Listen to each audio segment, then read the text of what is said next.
Jean 4, verset 25 se trouve à la fin d'un récit où l'évangile de Saint Jean pointe vers une histoire unique à propos de Jésus allant à la femme samaritaine au puits et la conversation qui a lieu entre eux. Nous commencerons à la fin ou près de la conclusion de la conversation entre la femme au puits et Jésus. Verset 25. La femme lui dit « Je sais que le Messie doit venir, celui qu'on appelle Christ. Quand il sera venu, il nous annoncera toutes choses. » Jésus lui dit « Je le suis, moi qui te parle. » Là-dessus arrivèrent ses disciples, qui furent étonnés de ce qu'il parlait avec une femme. Toutefois, aucun ne dit « Que demandes-tu » ou « De quoi parles-tu avec elle ?» Alors la femme, ayant laissé sa cruche, s'en alla dans la ville et dit aux gens « Venez voir un homme qui m'a dit tout ce que j'ai fait. Ne serait-ce point le Christ ?» Ils sortirent de la ville et ils vinrent vers lui. La direction normale pour lire un tel texte nous conduirait à cet effort d'évangélisation de cette femme qui descend dans la ville de Samarie pour dire « Venez voir un homme qui m'a dit tout ce que j'ai fait. » Mais je vais éviter cela. Et à la place aller au verset 27. Là-dessus arrivèrent ses disciples. À quel moment? Au moment de la conversation entre lui et la femme.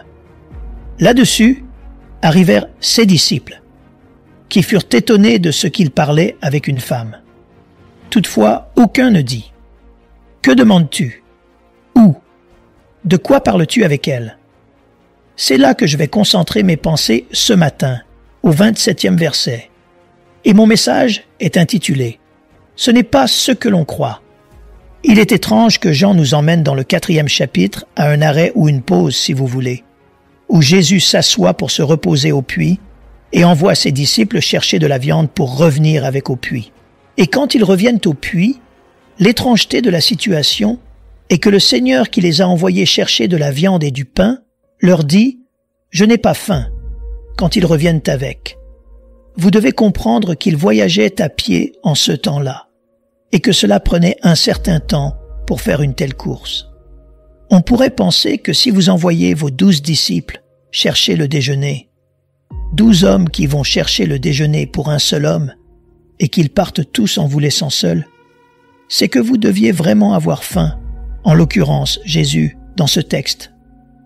Quand ils reviennent avec le déjeuner, le voilà assis près du puits, en train de parler à cette femme.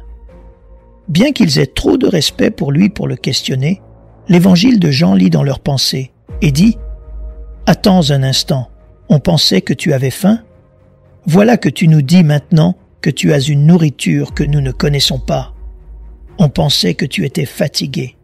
Nous revenons et te voilà absorbé dans cette conversation avec cette femme. » Et il dit « Ce n'est pas ce que l'on croit. » Vous devez réaliser, mes frères et sœurs, pour que Jésus dise qu'il devait absolument passer par la Samarie, c'était déjà surprenant en soi.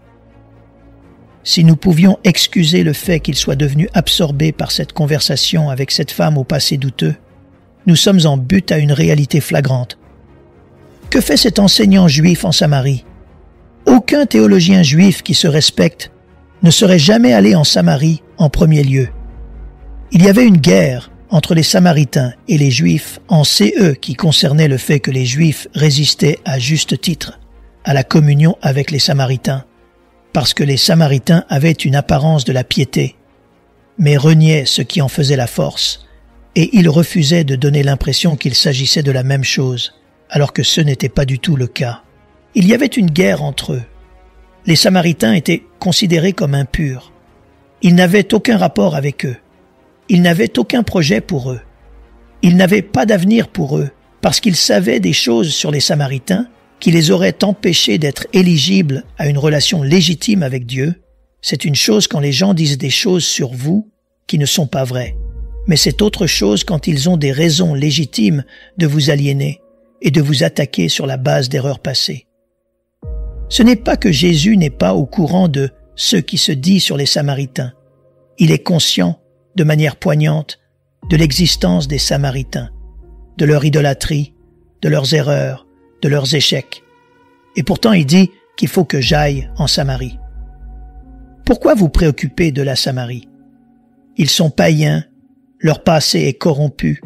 Leurs erreurs sont graves. Ils ne nous ont pas aidés à reconstruire le temple. En fait, ils ont été des échardes dans notre chair. Ils sont une multitude hétéroclite et un amalgame de beaucoup d'idées différentes. Ces gens sont confus. Et ce que les gens d'Église ont tendance à faire quand ils pensent qu'on est confus et qu'ils ne sont pas d'accord avec nous, c'est de nous attaquer ou de nous aliéner. Mais je suis tellement content que Jésus ne soit pas comme les gens d'Église. Il a dit « Je dois absolument passer par la Samarie ». En d'autres termes, je fais des pieds et des mains pour aller chercher un groupe de personnes que tout le monde a rejetées parce que ce n'est pas parce que vous ne les avez pas incluses que je n'ai pas de stratégie pour leur vie. Et non seulement elles sont suffisamment importantes pour que je les ajoute à mon programme en les incluant dans mon itinéraire, mais je suis prêt à m'asseoir près du puits toute la journée pour trouver une personne qui peut m'aider à briser le mur et à entrer en Samarie, une seule personne. J'aurais pensé que Jésus étant le Fils de Dieu, Jésus étant de la tribu de Juda, Jésus étant la semence d'Abraham, Jésus étant le rejeton d'Isaïe, s'il allait s'infiltrer chez les Samaritains et entrer dans leur monde, il aurait pu parler à leurs magistrats, leurs rois, leurs dirigeants, leur autorité. J'aurais pensé qu'il aurait pris rendez-vous, au moins avec l'un de leurs prêtres, dans leur temple en ruine, et les aurait combattus écriture contre écriture pour les amener à une réforme de la vérité. J'aurais pensé que Jésus aurait écrit un blog et dit « Ils sont dans l'erreur et ils sont dans l'hérésie » et qu'il aurait attaqué leur intégrité. J'aurais pensé que Jésus les aurait mis sur écoute d'une manière ou d'une autre, en traitant avec leurs dirigeants pour entrer dans la ville. Mais non, Jésus ne choisit pas l'aristocratie de Samarie. Il ne choisit pas les scribes religieux de Samarie, mais il s'assoit près du puits, sans même attendre un homme. Il attend qu'une femme de Sychar, descende au puits. La Bible ne nous donne même pas le nom de cette femme. C'est une femme sans nom, et pourtant Jésus s'assoit près du puits et attend de la rencontrer. Il envoie ses garçons faire une course parce que parfois même les gens qui sont avec vous ne comprennent pas votre vision et ils vous aliéneront des gens même que Dieu vous a envoyés servir et sauver. Parce qu'il n'y a rien et il n'y a aucun groupe de gens qui agissent de façon plus importante que les gens qui sont avec l'homme de Dieu. Ils agissent souvent de manière plus importante que l'homme de Dieu lui-même. Jésus savait qu'il ne pourrait pas faire ce qu'il essayait de faire en étant entouré de ses disciples. Ils avaient déjà essayé de faire taire l'aveugle Bartimée qui était assis au bord de la route en mendiant. Il était trop bruyant et il faisait trop de bruit. Et qu'en est-il de la femme qui est venue à Jésus en pleurant pour sa fille? Ils ont dit « Renvoie-la, car elle crie derrière nous ».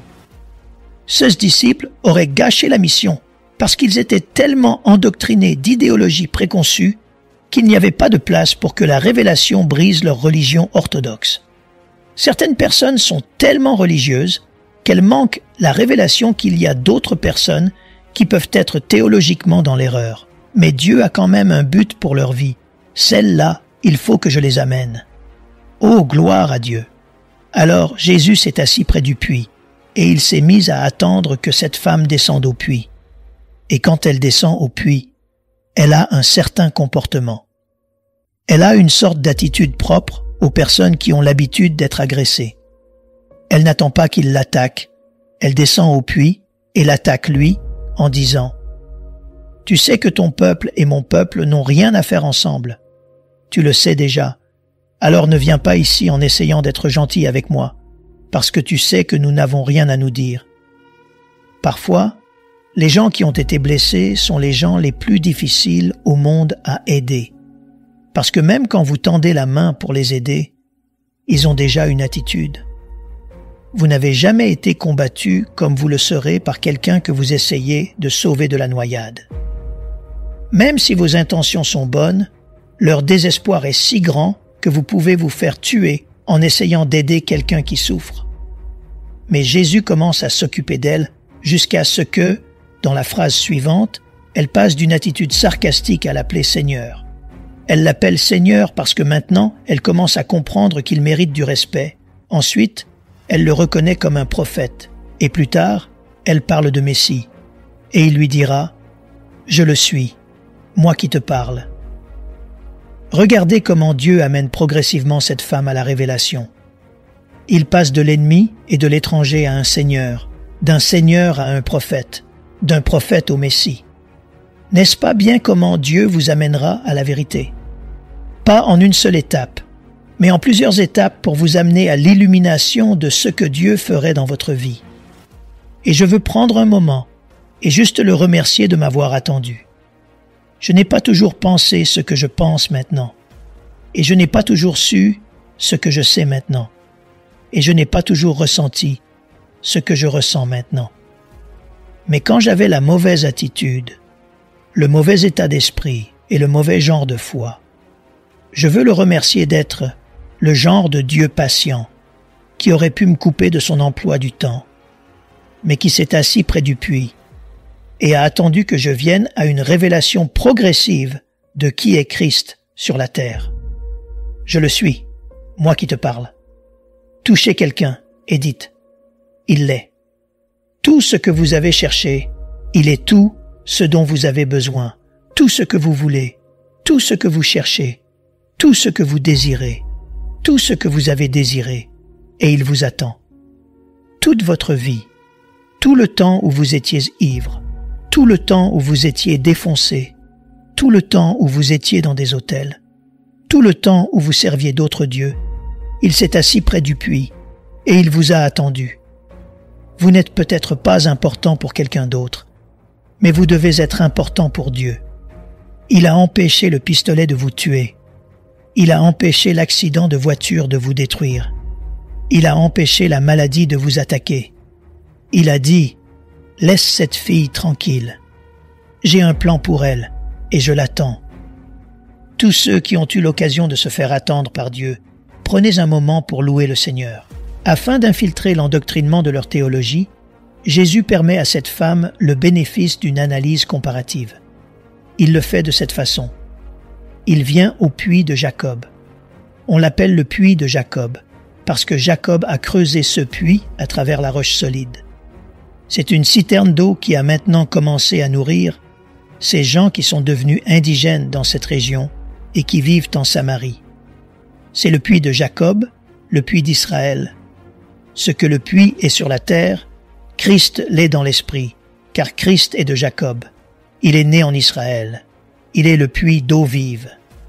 Donc, ce que vous avez ici, c'est un puits assis sur un puits. Voici qu'une femme vide descend au puits où elle est déjà venue toute sa vie. Mais maintenant, il y a un puits assis sur un puits. Il commence la conversation en disant « Donne-moi à boire », sachant que ses pots sont vides quand il pose la question, sachant que son dogme religieux l'aliénerait de lui donner de l'eau, sachant que même ses propres disciples n'approuveraient pas qu'il demande de l'eau à cette femme, étant donné qu'elle est une femme samaritaine. Il sait qu'elle ne peut pas lui donner ce qu'il a demandé. Dieu nous demande toujours de donner quelque chose que nous ne pouvons pas donner sans lui, afin que sa demande crée une soif de lui demander de nous donner ce qu'il nous demande, pour que nous puissions le lui donner. Oh, puis-je aller juste un peu plus en profondeur avec cela? Le puits est assis sur un puits, et il lui demande de l'eau. Elle est méfiante. Elle dit « Mouais, tu viens ici en disant que tu veux quelque chose à boire, et tu n'as rien apporté pour puiser? » On dirait une phrase de drague, ça. Elle dit « Tu n'as rien pour puiser. » Il répond « Si tu connaissais le don de Dieu, tu me demanderais de l'eau. » À présent, il change de sujet avec elle parce qu'il lui a demandé de l'eau. Il a dit « Mais si tu voyais le puits qui est assis sur le puits, au lieu de me contre-interroger sur ce qui est temporel, tu contournerais ton puits et viendrais à mon puits et me demanderais ce qui est éternel. » Elle a dit « Oh ouais? Qu'est-ce qu'elle a de si bon ton eau? » Il poursuit « Si tu bois de l'eau ici, terrestre, tu auras encore soif, mais si tu bois de l'eau ici, spirituelle, tu n'auras plus jamais soif. » Désormais, elle est confuse. Elle sait qu'elle a un besoin. Elle sait qu'elle a besoin de puiser. Elle ne sait pas si elle doit puiser dans le physique ou le spirituel. Elle dit « Mais c'est de l'eau, et c'est un puits, et c'est là que tout le monde va. » Il replique « Ce n'est pas ce que l'on croit. Ce n'est pas parce que tout le monde y va que cela va satisfaire ta soif. Ça peut sembler satisfaire ta soif, mais ce n'est pas ce que l'on croit. Je ne sais pas à qui je prêche ce matin, mais j'ai l'impression que je parle déjà à quelqu'un. L'ennemi te montre comment satisfaire tes besoins, et il dit qu'il a une solution à ton problème. Mais le Seigneur t'a envoyé ici ce matin pour que tu aies un avertissement. Que ce qui a l'air bien n'est pas bien. Ce n'est pas ce que l'on croit. Reste en place et regarde la délivrance que l'Éternel va t'accorder en ce jour. Certains font confiance aux chevaux, d'autres aux chars, mais moi je me souviendrai du nom du Seigneur. Tout ce qui brille n'est pas de l'or. Ce n'est pas parce que ça te fait un clin d'œil que c'est une bénédiction. Ce n'est pas parce que ça profite de ton besoin que Dieu a répondu à travers ce que tu t'apprêtes à faire. Tu as besoin de t'arrêter et d'être immobile. J'entends le Seigneur dire que la venue d'Ismaël est un signe qu'Isaac est en chemin. Le faux vient toujours avant le vrai. Et si tu as le pouvoir de dire non à ce puits, tu t'ouvriras à ce puits. Et ton ancienne prospérité semblera peu de choses. Celle qui t'est réservée sera bien plus grande. Job 8, verset 7. Je ne sais pas à qui je prêche, mais si tu penses que ça pourrait être toi, donne à Dieu une louange. Et elle dit, « Donne-moi cette eau, afin que je n'ai plus soif, et que je ne vienne plus puiser ici. » Elle veut dire, « Je suis fatigué puisque tu en parles, étranger. Je suis fatigué d'aller et venir, d'aller et venir, d'aller et venir, d'aller et venir aux mêmes vieilles choses qui me font juste tenir le coup pour un petit moment. Et ensuite je dois y retourner et le refaire encore et encore et encore et encore. Je suis assez vieille et assez sage maintenant pour valoriser mon temps. Et je ne veux pas traverser l'année prochaine ce que j'ai traversé l'année dernière, en passant par les mêmes vieilles choses nulles, pour avoir un peu d'eau pour me faire tenir le coup pour le week-end. Donne-moi cette eau pour que je puisse enfin ne plus avoir soif, me poser, maîtriser ce à quoi Dieu m'a appelé, entrer dans ma destinée, sortir de mon histoire. Je suis prête à avoir cette eau. Je suis trop vieille pour passer une autre année à traverser les mêmes vieilles choses encore et encore. J'ai besoin d'une percée. Y a-t-il quelqu'un dans ce lieu ce matin qui est prêt pour une percée surnaturelle? Touchez 3 personnes pour moi et dites-leur, tu te rapproches. Tu es plus proche que tu ne l'as jamais été. Tu es plus proche que tu ne l'as jamais été de ta vie. Tu es plus près que tu ne l'as jamais été de ta vie. Tu es plus près de la paix que tu as cherchée. Tu es plus près de la puissance que tu as cherchée. Tu es plus près du but que tu ne l'as jamais été de ta vie. Ce n'est pas le moment de s'arrêter. Trace ton chemin. C'est pour ça que le diable te combat. C'est pour ça que l'ennemi essaie de te détruire. C'est pour ça que l'enfer se déchaîne dans ta vie. Parce que l'ennemi sait que tu as un rendez-vous avec le destin. Un rendez-vous que tu n'as pas fixé. Un rendez-vous dont tu n'avais aucune connaissance. Tu penses que tu descends juste au puits pour avoir les mêmes vieilles choses à nouveau. Mais c'est un coup monté. Dieu est sur le point de changer ta vie. Dieu est sur le point de te donner une percée. Dieu est sur le point de te délivrer. Dieu est sur le point de t'arracher de là où tu es. Dis à ton voisin, « Je suis à l'aube de quelque chose de grand. Je suis à l'aube de quelque chose de grand. » Écrivez dans les commentaires, « Je suis à l'aube de quelque chose de grand. Je sais que je n'ai pas l'air de valoir grand-chose. Je sais que je n'ai pas l'air d'avoir quoi que ce soit. Je sais que j'ai fait des choses stupides dans mon passé, mais je suis à l'aube de quelque chose de grand. Et je veux dire au diable, « Tu penses que je suis un pigeon? Ce n'est pas ce que l'on croit. Dieu a un plan pour ma vie. Dieu a une joie pour ma vie. Dieu a la victoire pour ma vie. Dieu a la délivrance pour ma vie. Que quelqu'un le loue. Que quelqu'un le loue. Que tout le monde le loue. Que tout ce qui respire loue l'Éternel. Tapote quelqu'un et dis, « Ce n'est pas ce que l'on croit. » Tu penses que je ne vais rien devenir, mais le diable est un menteur. Tu penses que je ne vais pas faire un retour en force, mais le diable est un menteur. Tu penses que je ne vais pas avoir de percée, mais le diable est un menteur. Dis à tous ceux qui t'ont quitté, ce n'est pas ce que l'on croit. Tu pensais que j'étais un navire en train de couler, mais le diable est un menteur. Je prie pour que la parole s'enfonce profondément dans votre cœur et qu'elle porte de vrais fruits dans votre vie. Que Dieu vous bénisse merveilleusement et que le ciel vous sourie jusqu'à ce que vous et moi puissions nous retrouver. Prenez bien soin de vous. Nous aimerions vous donner l'opportunité de faire de Jésus le Seigneur de votre vie. Voulez-vous bien prier avec moi? Dites: Seigneur Jésus,